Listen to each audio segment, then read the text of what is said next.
Hello there and happy Monday.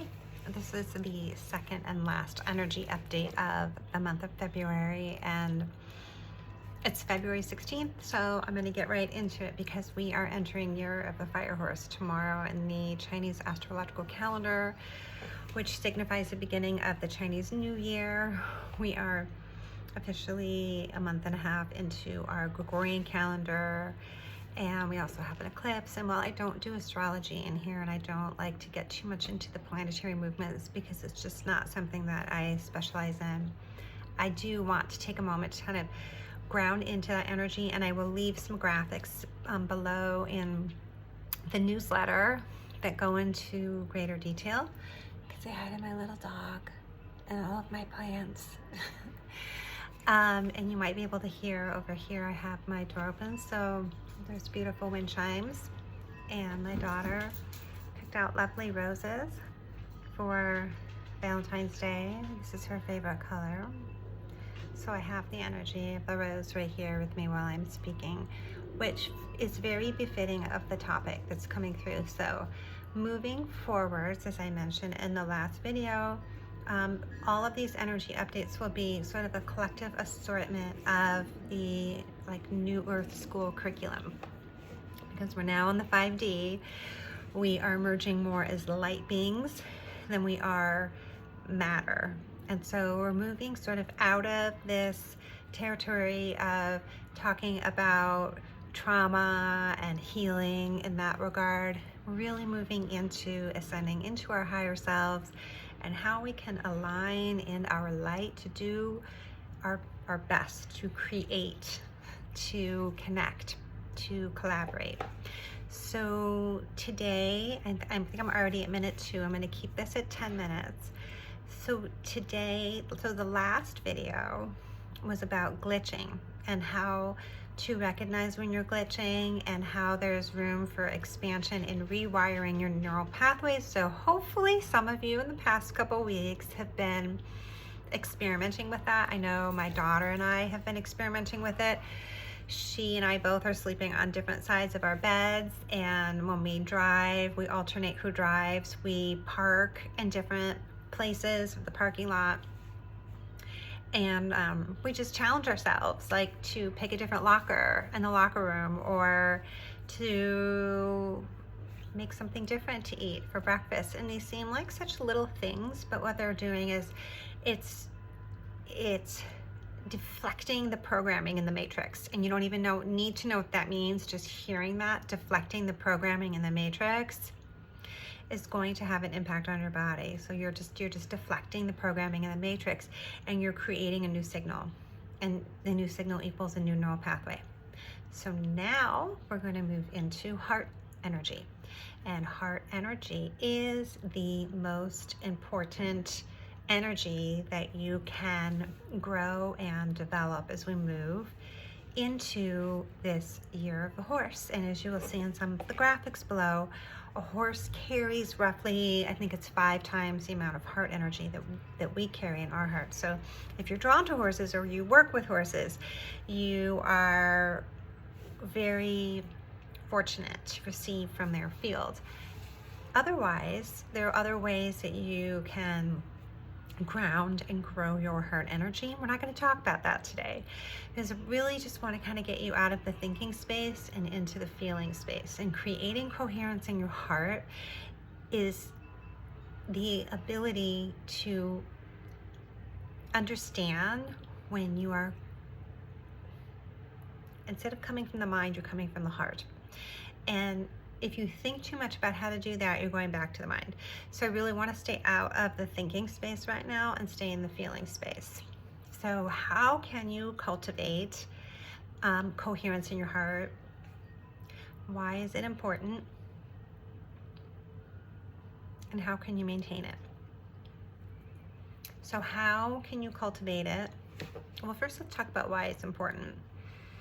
And then we'll talk about how you can create it and how you can maintain it. It's important because the heart energy is the energy that we create from. It's the energy that we connect from. And it's also when we're in our heart space, we are it's not as if you're ignoring your trauma wounds, but you're giving yourself room to grow and expand beyond the trauma space. It's really important because this place that we're moving into in Year of the Horse is all about, just getting hot in here. It's all about moving from a space of creation, and it's accelerating really fast. And so if you can keep your heart energy coherent and clear, then you will be much more adaptable to the movements that are going to be increasing. Now, what are some ways that you can do that and maintain and sustain it? I'm going to bring that all together in the next 4 minutes.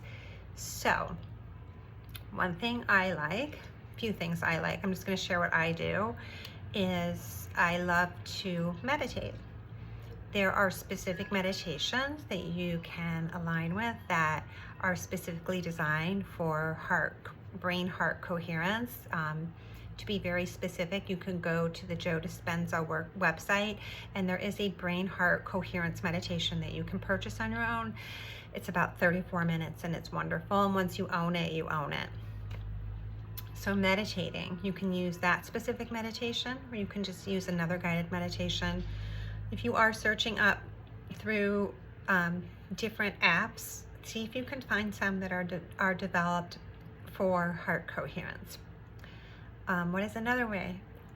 Cacao is something that I use at least a few times a week. I blend myself a beautiful mug of cacao. Cacao is just, it's a drink, and it comes from therapeutic grade cacao. I love Aura cacao. I may even today, I know I've shared it before, I'm going to plug it in, I think today, because it goes so well with the theme of this energy update, and you can follow the directions on the package.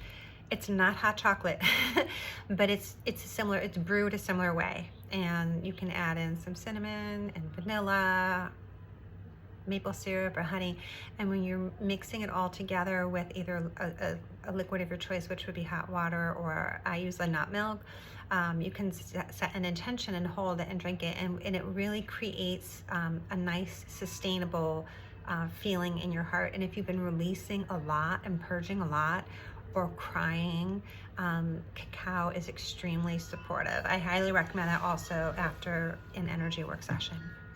What are some other ways? Being in nature, connecting to nature, or even just having a plant or plants in the house that you can touch the leaves and talk to them, like actually builds heart coherence. Having a pet, oh, she disappeared. She's over there now. Music is lovely, like very gentle, heart-centered music with loving lyrics. It makes you feel warm and safe. What are some other ways that you can build heart coherence? Connecting in with people who share the same beliefs and value systems, like a really nice, it's like a warm hug to go out with a friend and have a coffee or a tea or a meal together and just share how you're feeling, to openly share your feelings with another human and feel safe and secure doing that, or a group of people. Is another way to build heart coherence. Also, to just when you are in the feeling of your heart space, so it could just be you're thinking of you could journal or just simply sit still. You don't have to meditate, and just think of things. Just spend a couple minutes and think of things you're grateful for, things that make you happy. It could be a place, it could be that feeling I have when I'm on a hike in Sedona, or that feeling of being on the beach at sunset or sunrise, or that feeling of waking up on Saturday morning when I don't have to get out of bed, and that just cozy feeling of clean sheets or warm breeze moving through the house, or seeing my children when they come home and giving them a hug. And you can go on and on and on, giving your spouse a hug or a friend a hug. Whatever creates that feeling in your heart, feel it and let it expand, and make that part of your daily practice. Love is the energy of the future. It's the energy of healing. It is the energy of coherence. It is the energy of creation. So that is the little mini lesson today in this new Earth School. And I will be for certain talking about this a lot more in the future. And if any of those things don't resonate with you or seem like too much work, just get some flowers like this and smell them. because the frequency and energy of flowers is beautiful, and roses will always raise their vibration. I look forward to seeing some of you this Sunday at our beautiful sound bath and cacao get-together gathering afterwards. I will be announcing the next sound bath on Sunday, and it will not be going out in print until probably my next newsletter. So that means check the website, and there should be an update where the session offerings are. There will be an update most likely Saturday, if not Sunday or Monday, with the sign up for the next sound bath the end of March. Happy last day of Year of the Snake, and to all of you, I will see you in Year of the Horse.